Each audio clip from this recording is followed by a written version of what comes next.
Vamos lá? Mais um bloco do nosso curso de Direito Administrativo. No bloco anterior, nós encerramos aí fazendo a diferenciação entre anulação, revogação, cassação e finalizei também dizendo para você que existe um prazo para que a administração pública possa anular os seus atos administrativos, né? Desde que eles sejam favoráveis aos destinatários e desde que os destinatários não tenham agido de má fé. Se eles agiram de má fé, então não existe esse prazo de 5 anos, tá? A administração pública poderia anular daqui a 10 anos, 20 anos, não tem problema. Só se eles agirem de boa fé é que na prática o ato não poderá ser anulado depois de 5 anos. E aí, eu encerrei dizendo que nós iríamos começar a estudar aí as classificações das espécies, só que eu acabei esquecendo de apresentar mais uns 2 detalhezinhos para você, tá?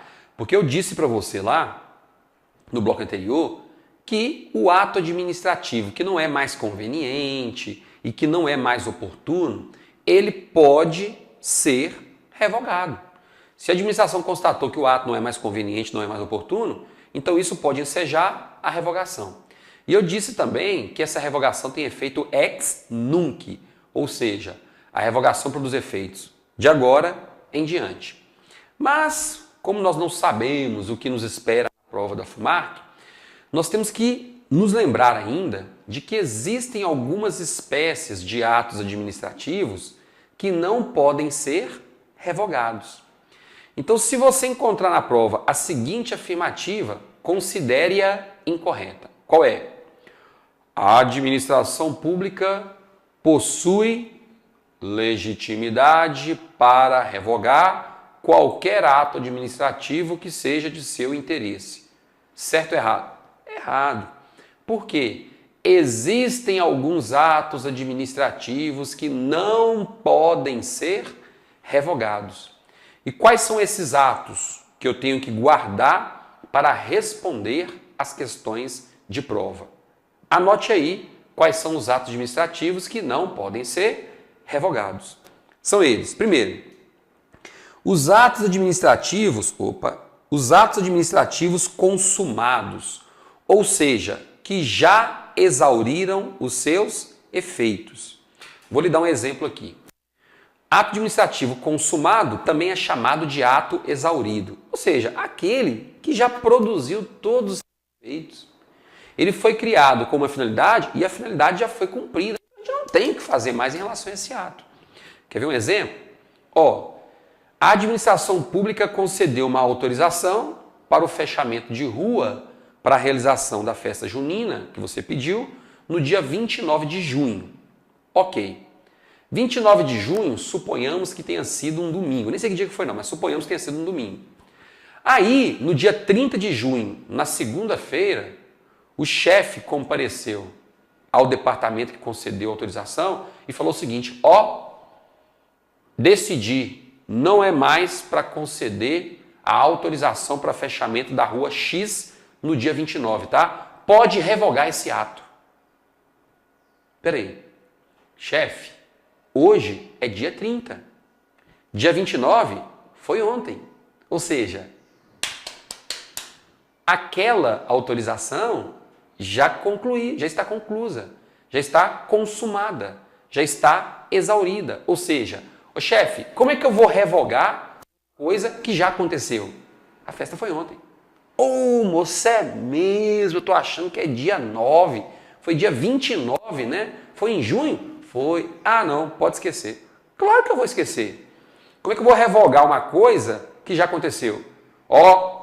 Estou revogando aqui a autorização para a realização da festa. Tudo bem, pode revogar, ué. Já aconteceu mesmo. Então não tem que revogar. Tá vendo? Já é ato consumado, já produziu todos os seus efeitos. Não há o que fazer. Esse é o ato exaurido, o ato consumado. Não pode ser revogado. Segundo, os atos vinculados também não podem ser revogados. E o que são atos vinculados? Aqui você já sabe, né? Atos vinculados são aqueles em que o administrador público não tem uma margem para decidir. Ele simplesmente vai decidir nos termos que a lei determinou. Ele vai cumprir exatamente o que a lei estabeleceu antecipadamente. Eis o ato vinculado. Que fique bem claro. Ato vinculado não pode ser revogado. E não pode porque a própria lei é que estabeleceu a competência, a forma, a finalidade, o motivo e o objeto. Então, quando nós falamos em revogação, é porque existe uma margem para decidir, né? Porque a revogação é ato discricionário. Pode revogar ou não. Então, a revogação, ela mora onde? Essa possibilidade de revogação, ela mora em dois elementos do ato administrativo. No motivo e no objeto. Mas se tanto o motivo quanto o objeto foram fixados previamente pela lei, não há que se falar em revogação. Por isso é que eu digo que ato vinculado não pode ser revogado. Ato vinculado somente pode ser anulado. Revogado não. Continuando. Os atos que já geraram direitos adquiridos para os particulares. Aqui é muito simples, né? Se o ato já gerou direito adquirido para o particular, não há que se falar em revogação. Não há possibilidade de revogação. Por exemplo, eu me aposentei, ou melhor, eu atingi a idade mínima e o tempo de contribuição mínimos para me aposentar, tá? Eu era obrigado a me aposentar? Não. Muito bem, atingir os requisitos para me aposentar e continuar trabalhando. E isso para mim seria até bom, por quê?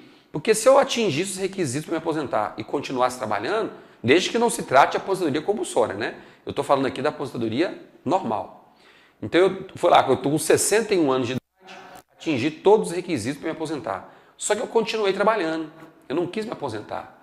Então nesse caso, como eu sou servidor público estatutário, eu continuo trabalhando e ainda vou ganhar o chamado abono de permanência. Aqueles 11% da minha remuneração que era debitado todo mês e repassado para a Previdência, ele não vai ser debitado mais. Então é como se eu tivesse ganhado aí, eu ganhei, né, um abono de 11%, enquanto eu estiver trabalhando. É o chamado abono de permanência. Então veja, eu já atingi os requisitos para me aposentar, mas eu não me aposentei. Então eu já estou ganhando abono de permanência, tá? Fui lá, solicitei abono de permanência e ele foi concedido. Amanhã ou depois, a administração simplesmente pode revogar a concessão daquele abono de permanência, dizendo que não é mais conveniente me conceder aquele abono, porque eu não tenho mais a produtividade que eu tinha antigamente. Essa possibilidade não existe. Aquilo ali é um direito adquirido meu, ninguém me toma. Enquanto eu estiver trabalhando, ninguém me toma aquele abono permanência. Certinho? Quarto exemplo, os denominados meros atos administrativos. O que são meros atos administrativos? São aqueles atos administrativos materiais, aqueles atos administrativos que você já emite e de imediato aquele administrativo já produz todos os efeitos que ele tinha que produzir, tá?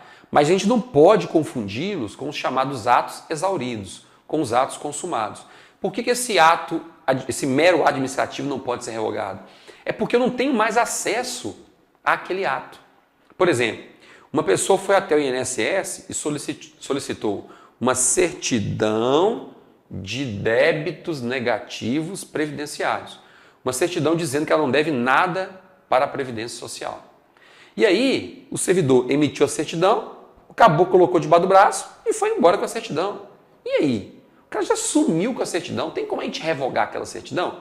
Não, peça no bem, eu não vou lhe conceder, não. Não existe. O cara já sumiu com a certidão. Como é que nós vamos revogar um ato que a gente nem sabe onde mais está esse ato administrativo? Não tem jeito, né? Então, perceba aí que existem alguns administrativos que simplesmente não podem ser revogados. Tá? E por último, antes de a gente começar a falar sobre a classificação dos atos administrativos, eu gostaria que você se lembrasse da chamada convalidação dos atos administrativos. Tá? O que é a convalidação? A convalidação nada mais é do que a correção do ato administrativo. Quando nós estudávamos a chamada, os chamados requisitos do ato administrativo, eu cheguei a falar para você e já explicar o que é a convalidação. E você inclusive já sabe quais são os requisitos ou elementos do ato administrativo que admitem a convalidação, né? Então, para a sua prova da FUMARC, eu aconselho que você se lembre do seguinte, convalidação nada mais é do que a correção do ato administrativo que possui um vício, ou seja, que possui alguma ilegalidade. Olha só, se por acaso a ilegalidade, ou seja, o vício é insanável, ou melhor, se por acaso o vício ou a ilegalidade for insanável, não será possível corrigir o ato. Não será possível convalidar o ato. E quando é que o vício será insanável? Para a sua prova da FUMARC. Será insanável quando o vício, a ilegalidade, estiver nos seguintes elementos. 2 pontos. Motivo, finalidade e objeto. Nesses 3 elementos, o vício será insanável. E ponto final. Então, o ato terá que ser necessariamente anulado. Não há outra alternativa. Ato necessariamente anulado. Agora, veja só. Se o vício, a ilegalidade estiver nos requisitos competência e forma, existe sim a possibilidade de o ato ser corrigido, de o ato ser convalidado. Desde que o vício na competência não se refira à competência exclusiva. Porque se tratar de competência exclusiva de agente público, prevista na lei, mas quem editou o ato foi outro agente, não dá para corrigir, que a competência é exclusiva, não tem correção, não tem convalidação. E também não há possibilidade de convalidação, de correção, quando a forma do ato for essencial à sua validade e ela for desrespeitada. Então também não dá para corrigir, não dá para convalidar. Tudo certo? Então veja, o artigo 55 da Lei 9.104, ele diz o seguinte: em decisão na qual se evidencie não acarretarem lesão ao interesse público nem prejuízo a terceiros, os atos que apresentarem defeitos sanáveis poderão ser convalidados pela própria administração pública.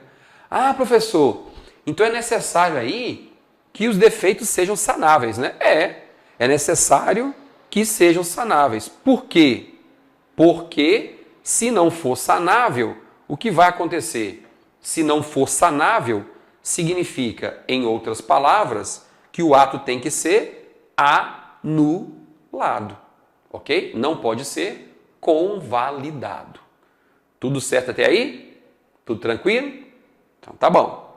Agora, nós vamos começar a tratar sobre a classificação dos atos administrativos, tá? Classificação dos atos administrativos. Olha, quando você for analisar os livros de direito administrativo, você vai constatar diversas classificações. Na prática, cada autor apresenta uma classificação diferente, tá? Então, na prática é assim que funciona. Cada autor apresenta uma classificação diferente. Então, o que nós vamos fazer? Nós vamos pegar aqui aquelas classificações que têm uma maior probabilidade de cobrança em prova. É isso que nós vamos fazer. Por quê? Porque aí você chega na prova e não é surpreendido ou surpreendida com nenhuma novidade. Então, nós vamos fazer aqui uma geralzona, né? Vamos fazer aqui uma miscelânea das principais classificações. Tudo bem? Então, vamos lá. Olha só. Quanto às classificações dos atos administrativos, você está percebendo aí, ó, que eu coloquei 7, né? E aí eu vou explicar cada uma delas. Então, vamos lá. Primeiramente, os atos administrativos podem ser classificados em atos gerais ou regulamentares e atos individuais. Então vamos lá.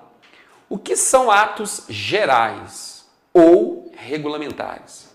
São aqueles atos administrativos editados com o objetivo de alcançar uma quantidade indeterminada de pessoas.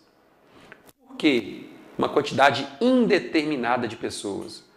Porque esse ato administrativo não é editado para resolver uma situação específica, e sim para explicar o texto da lei, favorecendo assim todos aqueles que se enquadrem no texto legal. Quer ver um exemplo? Até chegamos a comentar sobre ele aqui, né? Hoje, nós temos na esfera federal um decreto, que é o Decreto Federal 3.298 de 99.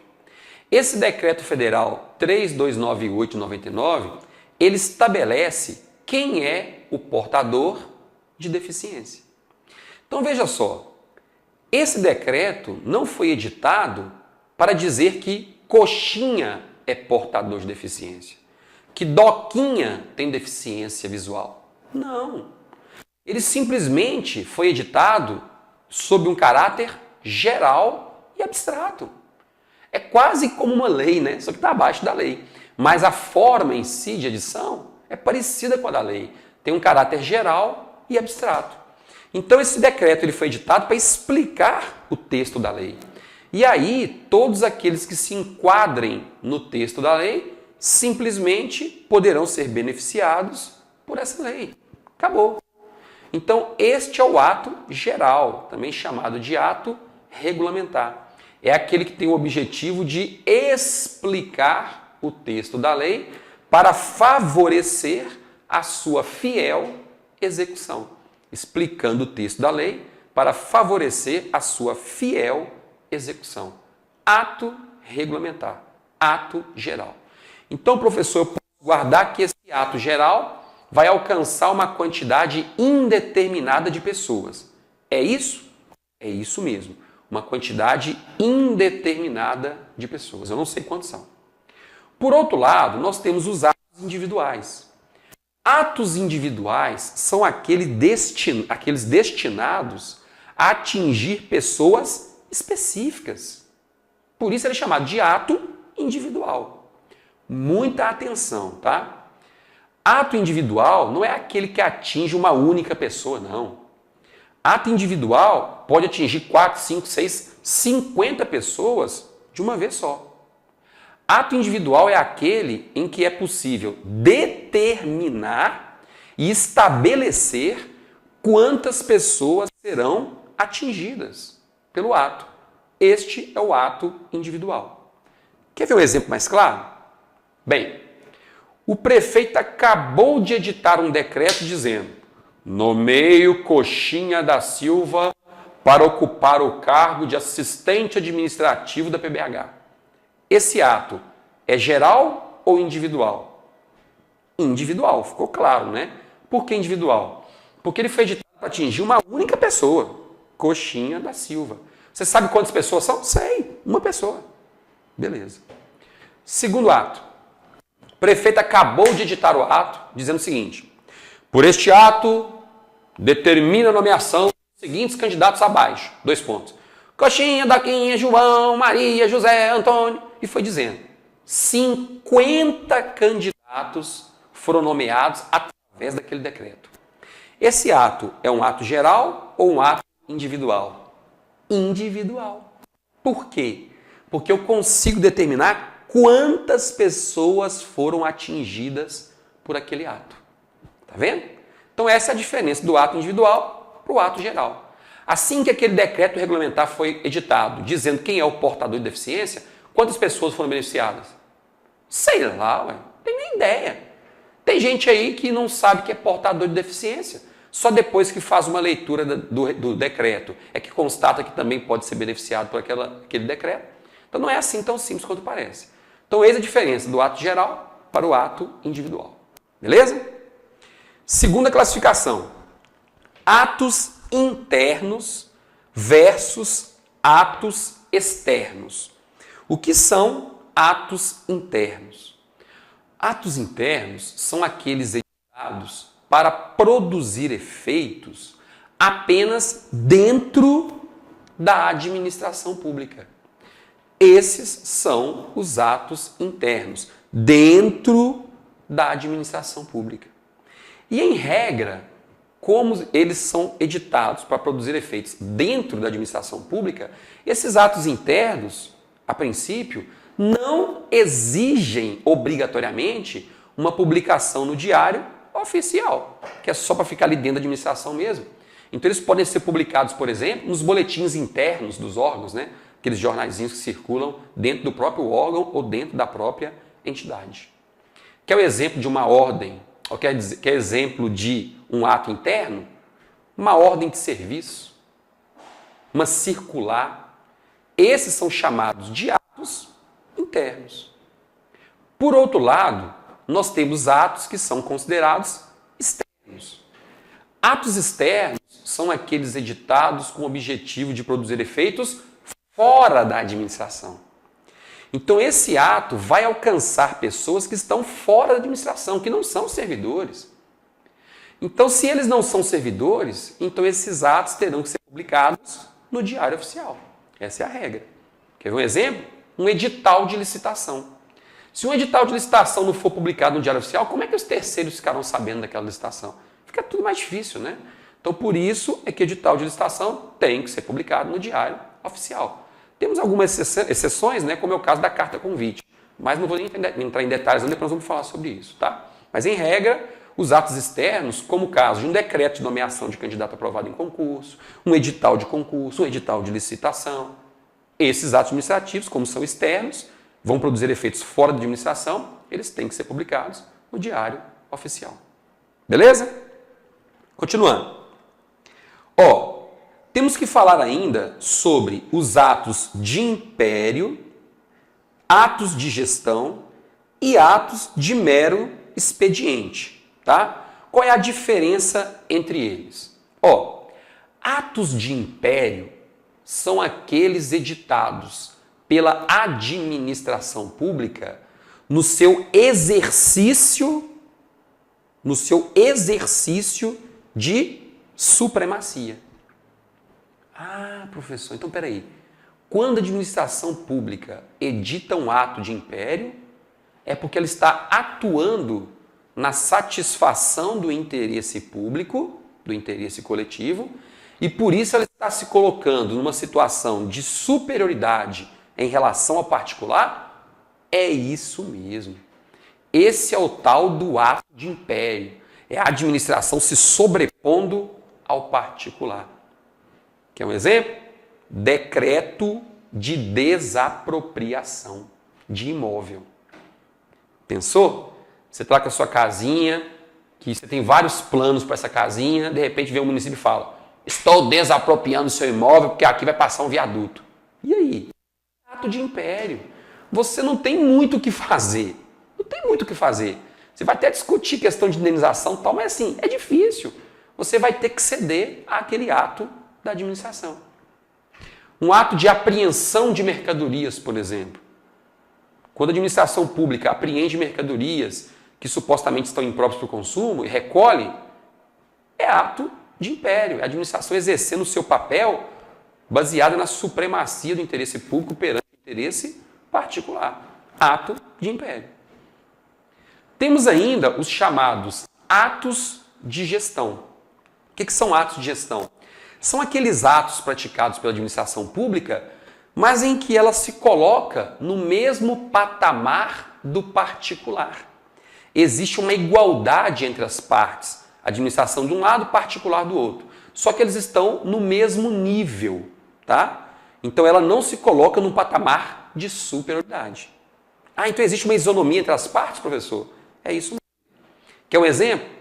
Quando a administração pública formaliza um contrato de aluguel. Então, quando a administração pública formaliza um contrato de aluguel com um proprietário do imóvel, que é um particular, ela está no mesmo nível desse particular. Ela não vai poder chegar para o particular e falar o seguinte: eu vou alugar o seu imóvel, mas eu vou poder atrasar o aluguel em 90 dias, não vou pagar juros, eu vou poder desocupar o imóvel na hora que eu quiser, não vou pagar a multa. Ué, você acha que o particular vai querer alugar o imóvel para ela? Mas é lógico que não. Em regra, não vai querer alugar. Então, ela vai se colocar no mesmo nível do particular. A lei que vai ser aplicada na locação daquele imóvel é a lei lá do direito civil, é a lei de locação, que é a mesma lei que se aplica para qualquer pessoa que vai alugar o imóvel. Então, esse ato é um ato de gestão. A administração se coloca no mesmo patamar do particular. E por último, nós temos os atos de expediente. O que são os atos de expediente? São aqueles atos praticados na rotina da administração pública. Quais atos são esses, professor? Você ficar rubricando, colocando o seu vistinho, né, nas capas dos processos, ou em cada folha do processo. Você ficar numerando as páginas de um processo que está lá dentro da administração. Você ficar batendo carimbo em toda a página 22 de cada processo. Ali são os atos de mero expediente. São aqueles atos necessários para que a rotina administrativa aconteça no dia a dia. Tá? Aqueles atos simples que você pratica no dia a dia são os atos de mero expediente. Ok? Continuando. Aí nós vamos ter ainda os chamados atos vinculados e atos discricionários, né? Com relação aos atos vinculados e atos discricionários, eu não vou nem me aprofundar muito não, porque você já está sabendo mais do que eu essa diferenciação aí, né? Então, ato vinculado é aquele em que todos os requisitos foram previamente estabelecidos pela lei. Eis o ato vinculado. Então, a lei simplesmente e antecipadamente determinou a competência, a forma, a finalidade, o motivo e o objeto. Então, não há margem para o agente público decidir. Ele tem que decidir da forma que foi determinada pela lei. Por outro lado, temos os atos discricionários. Nos atos discricionários, a lei estabeleceu previamente apenas a competência, a forma e a finalidade. Por quê? Porque a própria lei deixou para o agente público decidir sobre o motivo e sobre o objeto. Então, quem decide sobre o motivo e o objeto é o agente público. Então, se ele tem aquela margem para decidir, eu posso concluir que se trata de um ato discricionário. Ato discricionário. Ok? Então, eis a diferença entre o ato vinculado e o ato discricionário. No ato vinculado, não há margem para decisão. O agente público simplesmente vai ter que decidir na forma prevista em lei. Não tem margem. É o caso daquela aposentadoria compulsória. Tá lembrando? Tá bom. No ato discricionário, o agente público vai verificar se é conveniente, se é oportuno e depois ele vai decidir se for o caso. É a situação daquela autorização para fechamento de rua. Tá lembrando? Então vamos verificar, né, se dá para fechar a rua, se não dá, se vai atrapalhar o trânsito, se não vai. Então depois de ser feita aquela análise, no caso em concreto, é que a administração pública vai decidir se a rua será fechada ou não. Em todo aquele caso será verificada toda a conveniência, toda a oportunidade. Beleza? Não acabamos não. Vou fazer ali um rápido intervalo e daqui a pouquinho eu volto para a gente continuar falando sobre a classificação dos atos administrativos. Até daqui a pouquinho.